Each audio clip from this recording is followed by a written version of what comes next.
Yeah, I'll react to that, sure. Preemptive like, guys, history of Denmark. Let's go.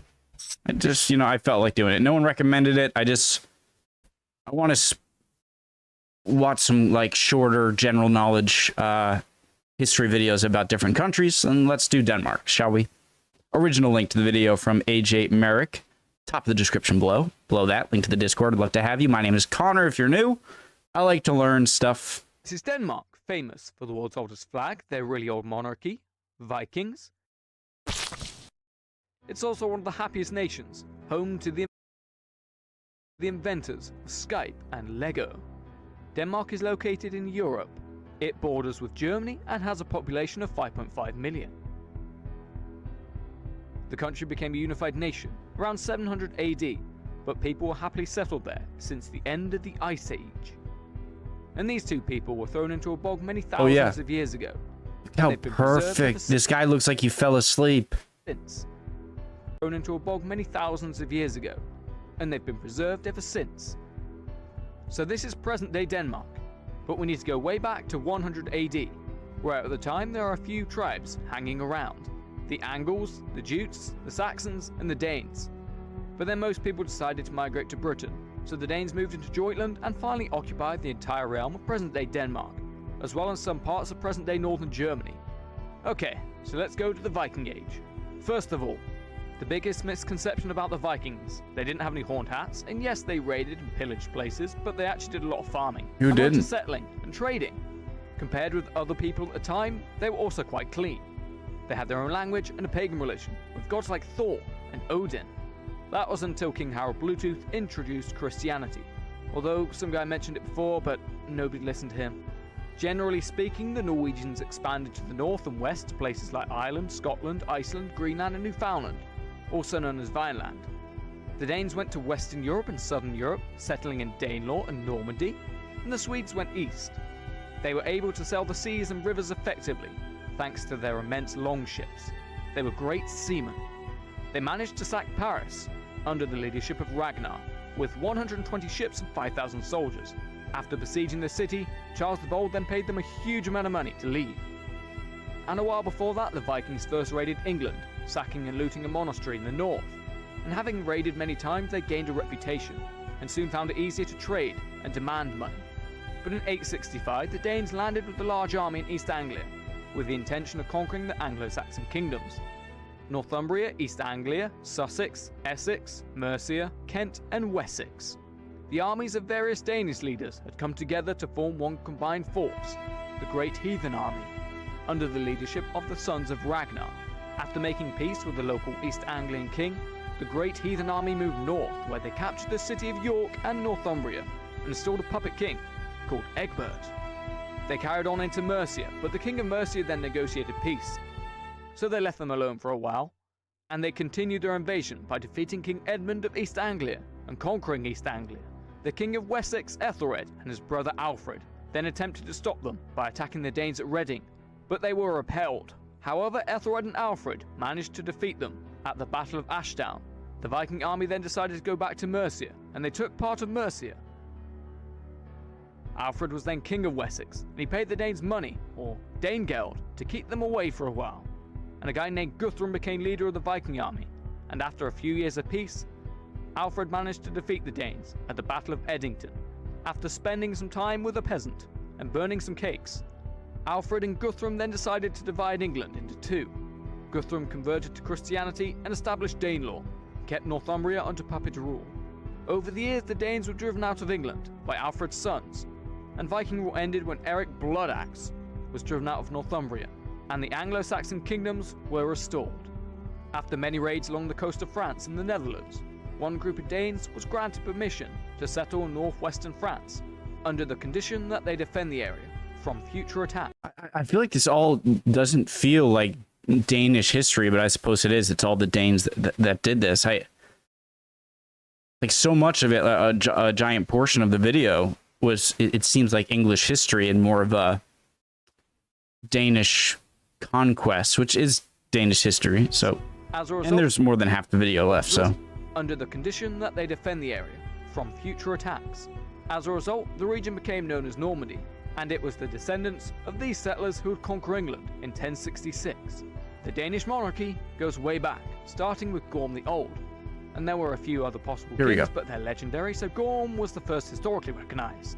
A little while later, Sven Forkbeard ruled Denmark, and over in England, King Ethelred the Unready massacred a number of Danes, including Sven's sister.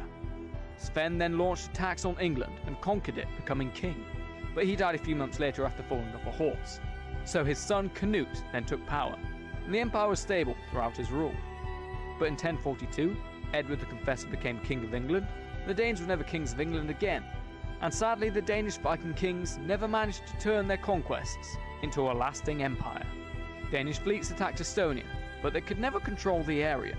Doesn't this area, like Malmo, southern Sweden, have a bit of sort of Danish? I don't want to say influence, Danish cultural influence, I guess. Lasting empire. Danish fleets attacked Estonia, but they could never control. I don't want to say influence, and then I say influence. Okay, I'm back. Into a lasting empire. Danish fleets attacked Livonia? Estonia, but they could never control the area. It was only when Valdemar the Victorious landed in Estonia and defeated the Estonians in a great battle, upon which Estonia came under Danish control. And legend has it, this is when the Danish flag fell from the sky. He also gained some land in present-day Germany. However, he was captured and released on the condition that he surrendered all of his conquests, except for an island called Rügen and Estonia. But the territories were sold anyway when the country fell into debt. However, eventually the kingdoms of Denmark, Sweden and Norway had a threesome, and they united in what was known as the Kalmar Union, and its capital was Copenhagen.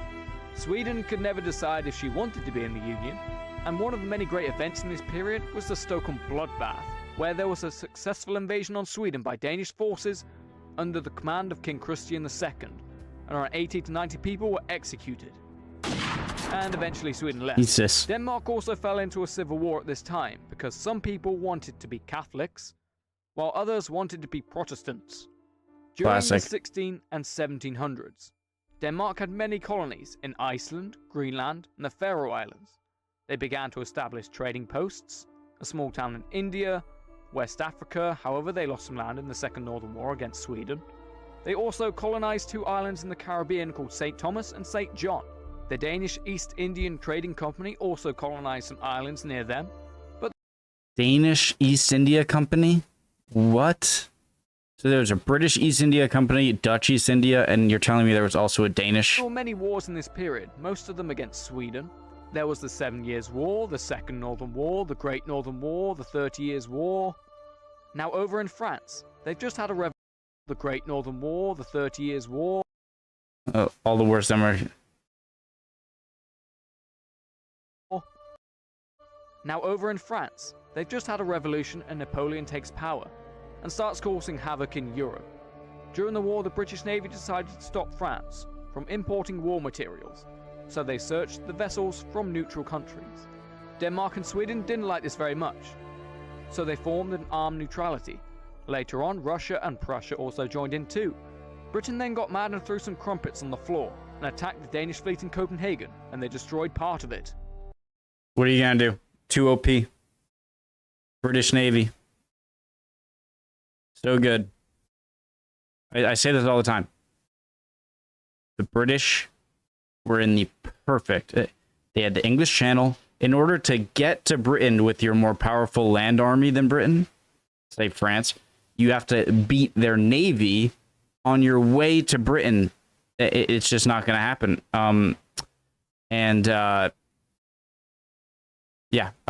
Just overpowered. A few years later, the French fleet was destroyed at Trafalgar. The British then feared that the French might seize the Danish fleet and use it against them. So in their panic and paranoia, they attacked Copenhagen again, bombarded the city, and Copenhagen was forced to surrender.